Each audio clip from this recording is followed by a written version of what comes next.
Bing beng bung badabung beng beng. Woi Tong, apa kabar lu? Jadi hari ini gue mau bahas tentang kucing nih. Kenapa hewan ini gue bilang mematikan? Tapi sebelum itu gue tanya dulu deh ke lu pada.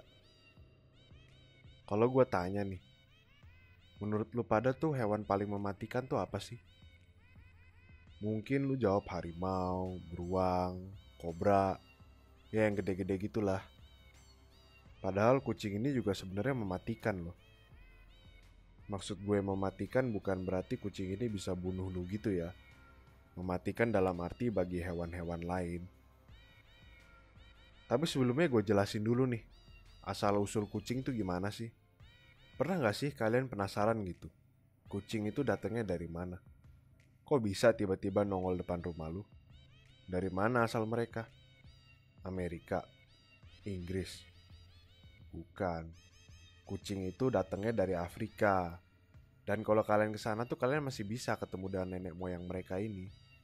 Namanya tuh African Wild Cats atau kucing liar Afrika. Itu tuh mereka masih ada gitu, masih hidup, masih banyak. Dan kelakuan mereka pun masih sama dengan kucing-kucing domestik lainnya.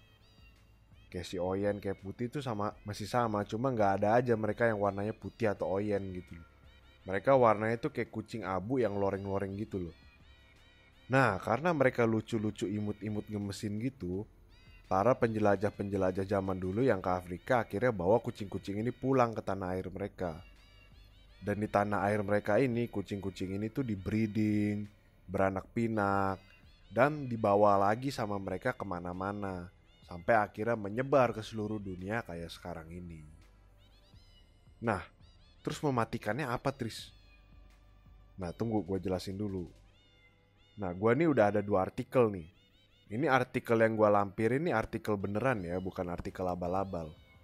Jadi menurut penelitian, berdasarkan artikel yang pertama, di Australia, setiap kucing garong atau kucing liar itu membunuh sebanyak kurang lebih 576 burung-burung asli, mamalia dan reptil setiap tahunnya. Sedangkan kucing peliharaan itu membunuh kurang lebih sebanyak 110 binatang-binatang asli yang terdiri dari 40 reptil, 38 burung, dan 32 mamalia. Nah, lalu artikel yang kedua mengatakan kalau di Amerika, kucing domestik outdoor atau yang hidup di luar sudah dinobatkan sebagai ancaman bagi kelestarian global. Kucing sudah berkontribusi terhadap kepunahan 63 spesies yang terdiri dari burung, mamalia, dan reptil di alam liar, dan masih memberikan pengaruh secara luas kepada spesies-spesies lainnya, termasuk spesies-spesies yang sudah terancam punah. Nah, jadi berdasarkan 2 artikel ini, bisa kita lihat kalau kucing itu sebenarnya sangat mematikan. Bahkan sampai titik di mana mereka sudah menyebabkan kepunahan. Gara-gara kelakuan kucing yang merusak ini, banyak pemerintah dunia yang mulai melakukan gerakan-gerakan untuk mencegah pasukan kucing ini. Nah, gerakan yang paling didukung ini adalah gerakan kebiri kucing. Ya, ini paling didukung karena menurut mereka kucing ini bisa dikurangi populasinya tanpa menggunakan kekerasan. Dan para pemelihara kucing juga pastinya diuntungkan dengan gerakan ini karena kucingnya nggak nandain di mana-mana sama nggak beranak berlebihan. Tapi nih, ada negara yang mengambil gerakan yang lebih ekstrim. Nah, kayak pemerintah Australia kemarin yang membuat gerakan memberantas kucing garong. Ya ditembak-tembak gitu. Nah, gerakan ini tuh dapat banyak protes dari netizen gitu. Tapi kalau menurut gue ya gimana ya?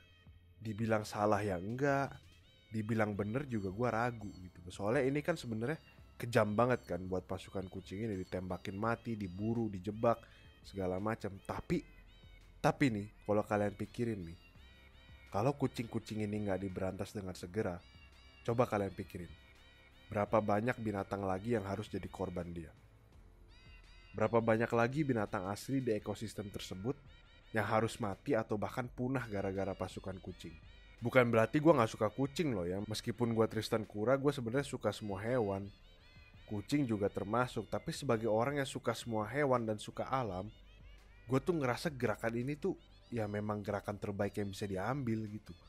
Karena kan saat ini prioritas utamanya kan menyelamatkan hewan-hewan ini dari ancaman pasukan kucing kan. Karena yang menjadi masalah itu sebenarnya adalah pasukan kucing itu membunuh dalam jumlah besar gitu loh. Itu masalah utamanya, bukan karena pasukan kucing beranak sembarangan, berak sembarangan, pipis bukan. Masalahnya itu pasukan kucing itu tuh membunuh dalam jumlah besar-besaran gitu loh. Itu yang jadi masalah utama. Ya jadi bisa dibilang gerakan pemerintah Australia bantai-bantai kucing itu ya bisa dibilang necessary evil gitu loh. Kalau lu tanya necessary evil itu artinya apa? Ini nih, gue terjemahin ya. Necessary evil itu adalah kekejaman yang dipercaya oleh seseorang harus dilakukan atau diterima karena dibutuhkan untuk mendapatkan sesuatu yang lebih baik. Terlebih lagi karena tindakan-tindakan alternatif lainnya itu diperkirakan bisa menjadi lebih buruk. Nah itu. Ya ini sebenarnya situasi mau nggak mau sih ya, karena udah nggak ada pilihan lain. Satu harus dikorbanin untuk menyelamatkan yang lainnya. Ya pilihannya antara kucing selamat tapi binatang-binatang lain punah, atau kucing mati tapi binatang-binatang lain bisa dilestarikan. Ya kalau kalian bingung kenapa situasinya bisa sampai begini, ya yang harus disalahkan ya kita-kita lagi manusia. Ya kan manusia lagi manusia lagi. Ya emang manusia ini kita nih sumber masalah ya. Ya iyalah salah manusia. Yang bawa kucing kemana-mana siapa? Manusia. Yang bikin kucing jadi banyak siapa? Ya manusia. Ya pada akhirnya semua salah manusia. Tapi perlu diingat juga ya, yang pada akhirnya juga bisa memperbaiki semuanya ya juga kita-kita juga gitu loh, manusia-manusia juga akhirnya. Ya udahlah, jadi sekian aja ya videonya teman-teman. Di video ini gue cuma menyampaikan pendapat pribadi. Kalau pendapat kalian beda silahkan tulis di kolom komentar. Semoga video ini bermanfaat dan menghibur bagi kalian semua. Sampai jumpa di video selanjutnya. Dadah.